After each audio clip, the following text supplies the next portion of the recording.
말씀은 누가복음 17장 18절로 19절입니다. Today's verses are Luke chapter 17, verse 18 through 19. 우리 같이 읽겠습니다. 이 이방인 외에는 하나님께 영광을 돌리러 돌아온 자가 없느니라 하시고 Has no one returned to give praise to God except this sojourner? 그에게 이르시되 일어나 가라 내 믿음이 너를 구원하였느니라 하시더라. Then he said to him, Rise and go, your faith has made you well. 아멘. 아멘. 아멘. 오늘은 반드시 회복해야 하는 것이라는 제목으로 말씀을 나누려고 합니다.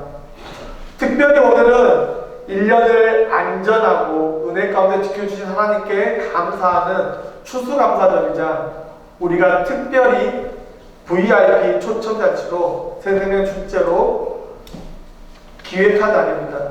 수확과 은혜의 감사를 통해 항상 좋은 열매 맺는 우리 모두가 되기를 간절히 축원합니다. 오늘 추수감사절입니다.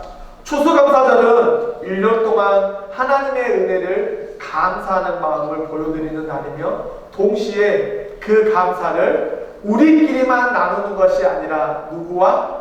이웃과 나누는 날입니다. 감사는 우리 삶의 본질이자 우리가 반드시 행해야 하는 마음이 감사입니다. 그런데 요즘 마켓을 가거나 요즘 몰을 가면 달라진 것들이 있습니다. 제가 처음에 미국에 왔을 때 이런 것까지? 에이 설마 하는 것까지 많은 사람들이 땡큐라고 말하고 감사를 표현했습니다. 그런데 요즘 몰이나 마켓을 가면 문을 잡아두거나 아니면은 들어오는 사람을 위해 문을 홀드해 줄 때 많은 사람들이 땡큐나 땡스라는 말보다는 표정으로 당연한 듯이 그 배려가 그 호의가 당연하다는 듯이 그것을 받고 그것을 누리는 사람들을 볼 수가 있습니다. 사실 요즘 사회가 신뢰가 무너지고 믿음이 무너지고 서로가 서로를 적대시하는 이 시대를 살아가기 때문에 어느 정도는 이해가 됩니다. 그리고 우리가 많은 노력을 하고 시간을 투자하고 우리의 모든 것들을 투자하지만 시간이 지날수록 경제적 부익부, 빈익빈이 일어나는 현상 가운데 얼굴로는 도저히 그 사람의 기분이 좋은지 그 사람의 기분이 나쁜지 그 사람이 감사하고 있는지 그 사람이 불평불만을 쏟아놓고 있는지 알 수가 없다는 게 이 시대의 문제점이라는 것입니다. 그러면서 우리 성도들의 삶을 살펴보았습니다. 그런데 우리 성도들의 삶을 보면서 제 옆에 있는 제 아내의 삶을 보았습니다. 제 아내 역시 일주일 동안 직장에 나가 일을 하고 많은 사람들과 부딪히고 많은 사람들과 의견을 조율하면서 하루하루 경제적으로 가족을 도와갑니다. 그런데 어쩔 때는 정말 기분 좋은 얼굴로 여보 나 다녀왔어요 라고 말하지만 어떨 때는 하면서 1시간 동안 앉아서 계속 말을 합니다. 오늘은 뭐 어쩌고 저쩌고 그러면 제가 성격이 좋으면 그랬구나 해야 되는데 마지막에는 그래도 뭐 어쩌다고 하면서 참 성격이 나쁜 남편으로 변하는 순간을 바라봅니다.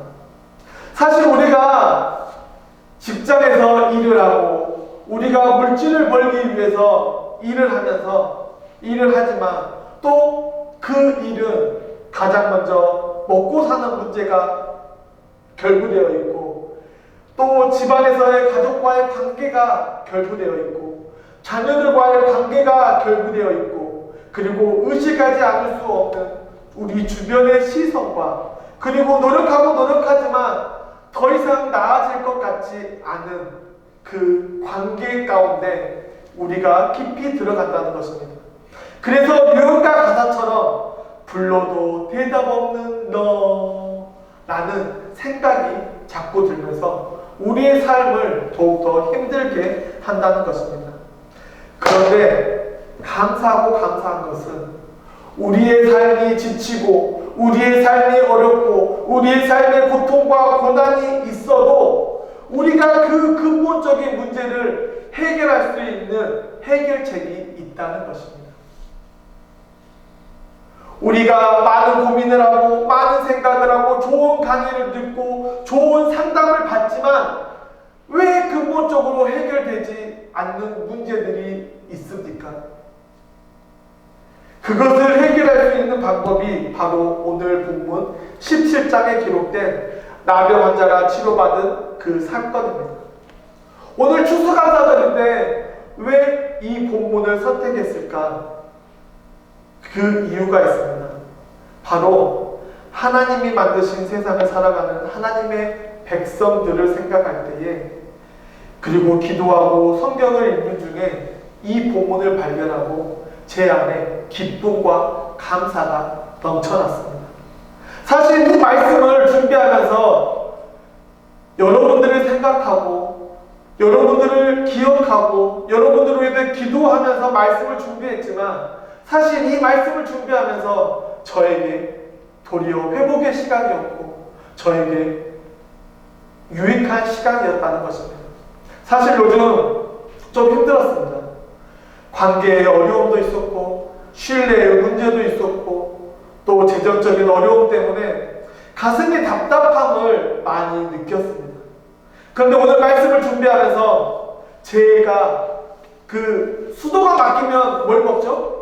뭘 넣죠? 뚜러뻥 넣죠. 꼭 제가 뚜러뻥을 한 사발 한 것 같은 가슴에 있던 그 묵은 때가 쫙 내려간 듯한 그런 경험을 했습니다. 그 이유는 지금까지 내가 다 생각하고 내가 근심하고 내가 고통했던 그 문제의 근본적인 원인이 바로 내 안에 감사하지 못하는 마음에 있었다는 것입니다. 내가 예전에는 감사했는데 지금은 감사하지 못하고 있고, 예전에는 감사했는데 지금은 그것을 감사하기보다 불평, 불만을 쏟아놓는 내 자신을 발견했기 때문입니다. 사랑하는 성도 여러분, 감사가 모든 문제의 해결책이라는 것을 이 시간 경험하시길 축원합니다. 감사는 하나님이 우리를 창조하실 때에 하나님이 흙으로 우리를 만드신 후에 생기를 불어넣으시면서 같이 넣어주신 것이 바로 감사라는 것입니다. 여러분, 차를 고를 때 좋은 차의 기준이 무엇입니까? 기본기가 좋고 기본 옵션이 좋은 차량을 좋은 차라고 말합니다. 즉 기본기가 바로 감사입니다. 우리 삶의 기본 옵션이 감사입니다. 오늘 말씀을 통해 우리가 반드시 회복해야 하는 것, 감사입니다. 감사가 차고 넘치는 우리 모두가 되기를 간절히 축원합니다. 오늘 우리가 보기 원하는 누가복음 17장은 정말 유명한 본문입니다. 예수님을 모르시는 분들도 아니면 예수님을 아시는 분들도 한 번쯤은 들어본 말씀입니다. 간단히 정리하면 이것입니다. 예수님이 죽기 위해서, 예수님이 십자가에 돌아가시기 위해서 지금 예루살렘을 향해 올라가십니다. 그런데 그 예수님을 보시고 나병 환자 10명이 이렇게 외칩니다. 예수 선생님, 우리를 불쌍히 여겨 주시옵소서. 예수님을 향해서 나병 환자 10명이 예수님을 부릅니다. 예수 선생님, 우리를 불쌍히 여겨 주시옵소서. 왜냐하면 이들은 지금 자신이 속한 그룹과 자신이 속한 가족들과 자신이 속한 공동체에 분리되어 있어서 지푸라기라도 잡고 싶은 심정으로 예수님을 부릅니다. 그러자 예수님이 이렇게 말씀하십니다. 가서 제사장들에게 너희 몸을 보여라. 예수님이 그들을 불러서 안수하시거나 기도하시거나 무슨 특별한 행위를 일으키신 것이 아니라 그저 말씀으로 가서 제사장들에게 너희 몸을 보여라고 말씀하십니다. 이 말씀을 들은 나병 환자들은 어땠을까요? 에이씨, 예수님 엄청 위대하신 분이라면서 이렇게밖에 못해? 그런데 이들의 마음에는 절박함이 있었습니다. 이들의 마음에는 지푸라기라도 잡고 싶은 마음이 있었습니다. 그래서 순종하는 마음으로 갔습니다. 그래, 까짓거 한번 믿어보지.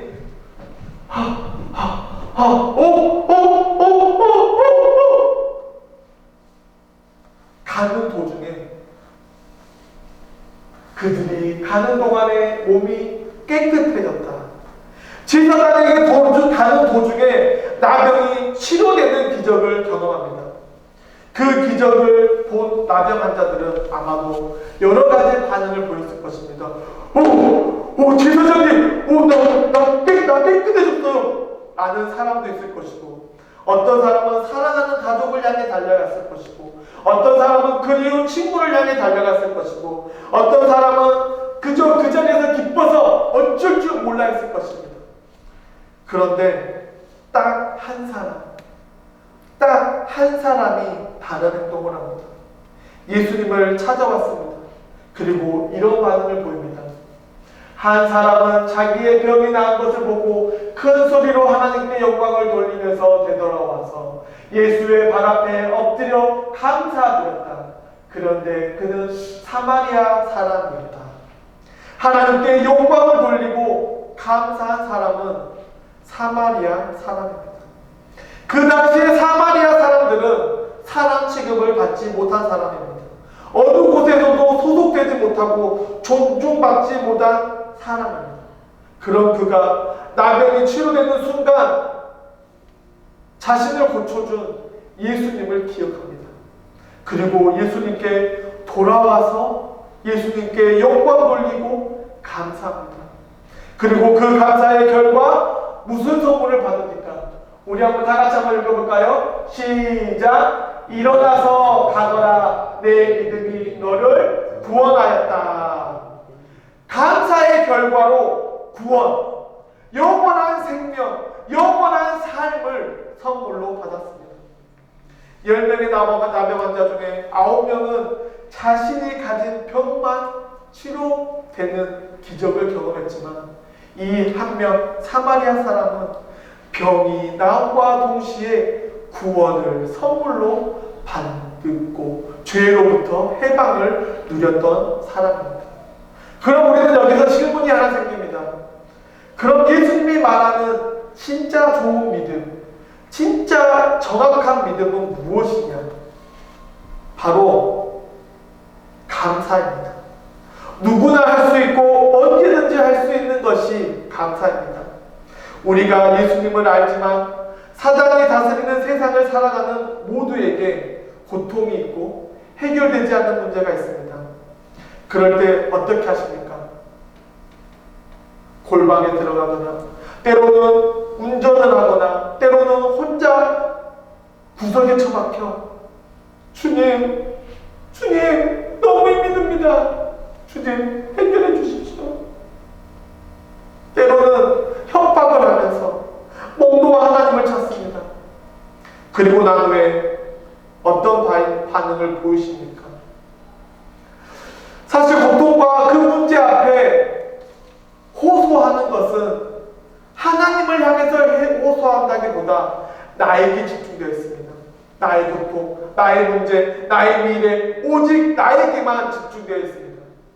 그런데 중요한 것은 나에게 집중되어 있는 그 호소와 그 고통의 부르짖음을 하나님께로 옮기는 과정, 즉 감사의 과정이 필요하다는 것입니다. 그러면서 하나님이 해결하십니다. 왜냐하면 하나님은 피조물로부터 언제나 영광받기 원하시고 감사받기 원하시기 때문입니다. 즉 해결된 것도 감사, 해결되지 않는 것도 감사. 감사로 우리의 믿음을 예수님께 보여드려야 한다는 것입니다. 왜냐하면 10명의 나병 환자 중 구원을 선물 받은 사람은 단 한 명, 하나님께 영광 돌리고 감사를 행한 사마리아 사람이 구원을 받고 그 구원받음으로 자유를 누리고 누리는 삶을 살아가고 있기 때문입니다. 얼마 전 인터넷에서 신문을 보다가 흥미로운 글을 발견했습니다. 요즘 복고 열풍이 엄청납니다. 그래서 제목이 무엇이냐? 결국은 돌고 돈다 라는 말입니다. 무슨 말이냐? 젊은이 여러분, 엄마, 아빠 옷장 깊숙이 있는 오래된 옷들을 한번 살펴보세요. 즉 복고가 유행한다는 것입니다. 그러면서 요즘 젊은이들은 5G에서 2G 폰으로, 예전에는 로고가 가득했던 브랜드에서 요즘은 로고가 숨겨진 콰이어 브랜드로, 예전에는 심장을 때리는 음악에서 이제는 정서를 움직이는 음악으로 시대가 변화되었다고 합니다. 그러면서 자신이 가지고 있는 이거 뭔지 아십니까? 이거 뭐죠? 뭐죠? 공중전화. 공중전화 아시죠 다? 예전에 삐삐 오면 공중전화 어딨지? 공중전화 어딨지? 하면서 찾던 그 공중전화에 대한 추억을 생각하면서 1997년도에 개봉한 접속이라는 영화 이야기를 합니다. 그 당시에는 스마트폰이 없었기 때문에 전화선을 컴퓨터로 연결해서 얼굴을 모르는 사람들끼리 채팅을 하고 그 채팅을 통해 사랑에 대해서 아픔을 가진 두 남녀가 만나 순수한 사랑을 이야기하는 영화입니다. 그러면서 이 기자는 시대를 두 부류로 나눕니다. 하나는 스마트폰이 있는 시대, 그리고 스마트폰이 없는 시대. 여러분, 우리가 스마트폰이 없을 때는 전화가 오면 어땠어요? 전화가 오면 약간 설레었어요. 혹시 여자친구한테 전화가 왔나? 혹시 내가 놀고 싶은 친구한테 전화가 왔나? 하면서 설레임이 있었습니다. 그런데 지금 스마트폰이 생기고 그 전에 삐삐가 생기고 벽돌 같은 핸드폰이 생기고 아이폰이 생기고 지금은 엄청난 스피드를 자랑하는 스마트폰이 생겼는데 우리가 연락을 빨리 받을 수 있는 장점이 생겼지만 때로는 이것으로 인해 엄청난 스트레스와 업무의 스트레스가 우리에게 오고 있다는 것입니다. 그런데 우리는 왜 우리가 가지고 있는 기억을 추억이라는 이름으로 간직할까요? 예전에 비하면 지금 더 살기 좋고 더 풍요로운데 왜 사람들은 더 살기 힘들고 힘겨워졌을까요? 그것은 제가 서두에서 말씀드렸던 예전처럼 감사하고 고마웠던 일들을 이제는 당연하고 익숙함으로 함이라는 마음의 자세로 받아들이고 있다는 것입니다.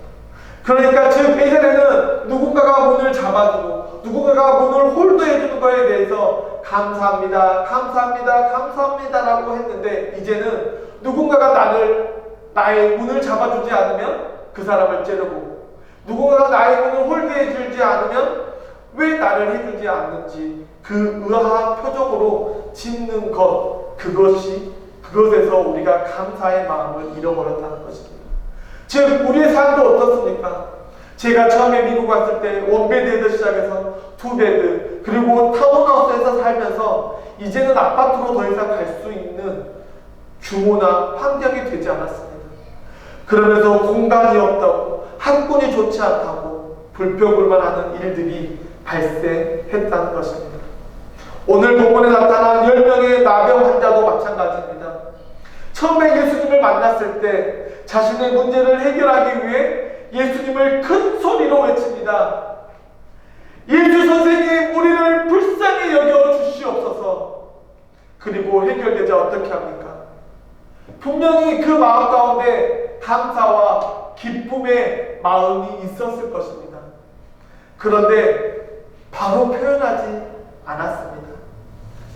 여러분, 표현하지 않으면 아무도 모릅니다. 여러분, 와이프 사랑하시나요? 여러분의 남편을 사랑하시나요? 그런데 표현하지 않으면 아무도 모릅니다.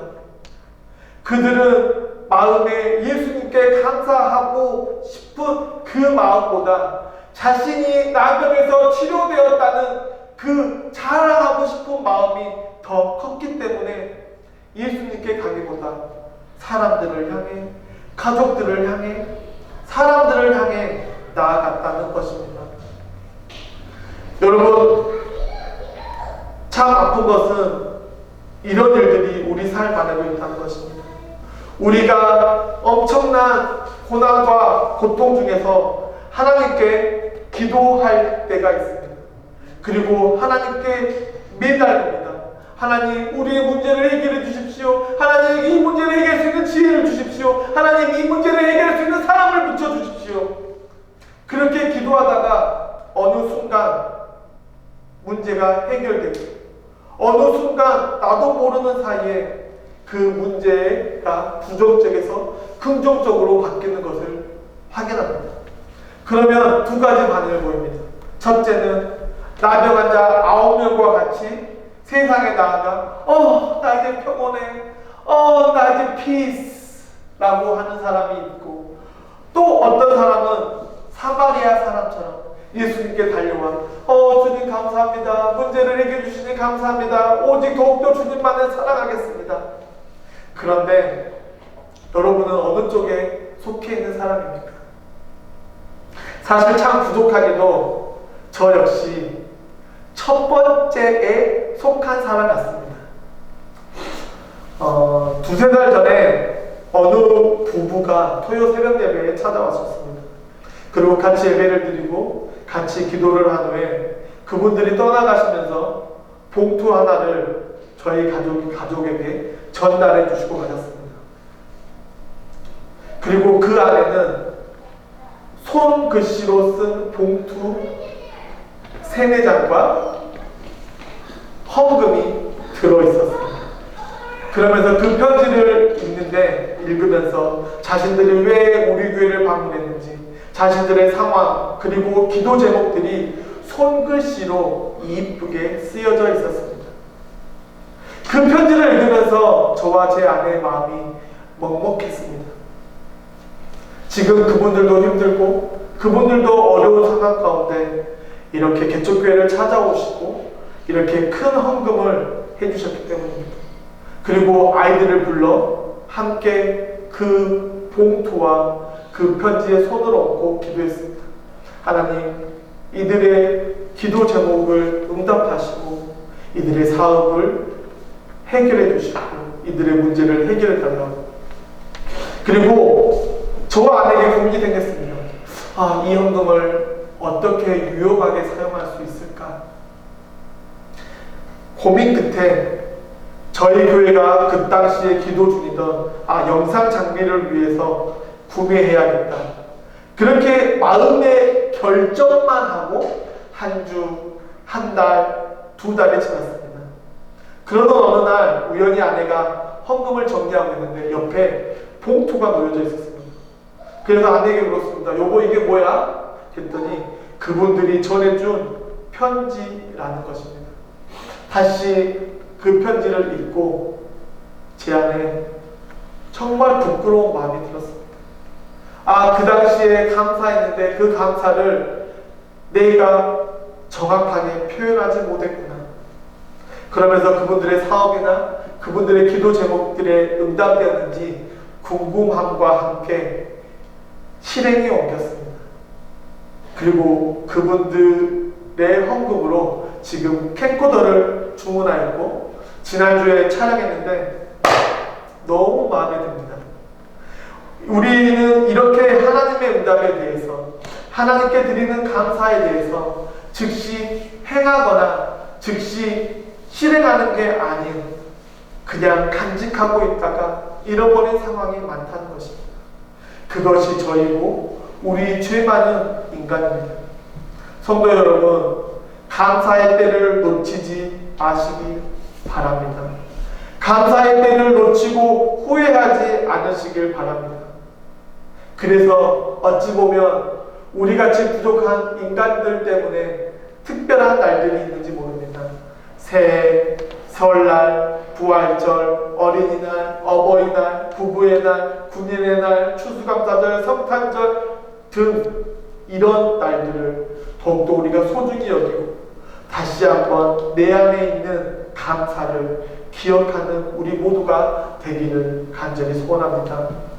오늘 추수감사절입니다. 1년 동안 우리를 먹이시고 키우시고 지키시고 우리를 보살피신 하나님께 감사하는 날입니다. 그리고 혹시 살다가 우리 마음에 가득했던 감사, 혹시 잃어버린 마음, 그 감사를 회복하는 날이 되기를 간절히 축원합니다. 오늘 본문 누가복음 17장 15절부터 16절에 이렇게 기록합니다. 그런데 그들 가운데 한 사람은 자기의 병 나은 것을 보고 큰 소리로 하나님께 영광을 돌리면서 되돌아와서 예수의 발 앞에 엎드려 감사드렸다. 그런데 그는 사마리아 사람이었다. 어떤 누군가는 이 구절을 읽으면서 이런 생각을 할 수도 있습니다. 에이, 감사할 거면 왼손이 하는 일을 오른손이 모르게 해야지. 왜 그렇게 큰 소리로 외쳐? 그런데 15절과 16절을 우리가 이미지로 하면 어땠을까요? 하나님 너무 감사합니다. 너무 감사합니다. 정말 너무 감사합니다. 너무 감사합니다. 라고 하면서 모든 사람이 알기를 원하지 않았을까요? 나병에서 치료받은 사마리아 사람에게 전지전능하신 예수님을 향한 경외, 인정, 감사, 영광 드리기 원하는 마음이 느껴지지 않으십니까? 아마도 사마리아 사람은 구원을 선물 받은 후에 온 동네를 다니며 자신을 치료한 예수님의 이름을 높이고 예수님의 복음을 전하고 생명을 전하는 자가 되었을 것입니다. 사랑하는 성도 여러분, 사마리아 사람이 예수님께 되돌아와 예수님께 영광과 경배를 드리고 구원을 선물 받았다는 것은 감사를 통해 그 안에 생명력이 회복되었다는 것을 의미합니다. 사랑하는 성도 여러분, 감사는 생명력을 낳습니다. 오늘 추수감사절을 위해 우리가 많은 음식들을 준비하고 많은 것들을 준비하고 많은 것들을 서로 나누기 위해서 오늘 이 자리에 모였습니다. 사랑하는 성도 여러분, 여러분 마음 가운데 감사하고자 하는 마음이 있으십니까? 그러면 지금 당장 나누시기 바랍니다. 지금 당장 표현하시기 바랍니다. 지금 당장 나누시기 바랍니다. 여러분의 마음에 간직하고 있으면 아무도 모릅니다. 오늘 이 시간 감사할 것이 기억난다면 하나님께 감사하시고 이웃에게 감사하시고 빈손보다 부담감을 가지고 감사하는 감사로 감사의 기적을 일으키는 우리 모두가 되기를 간절히 축원합니다.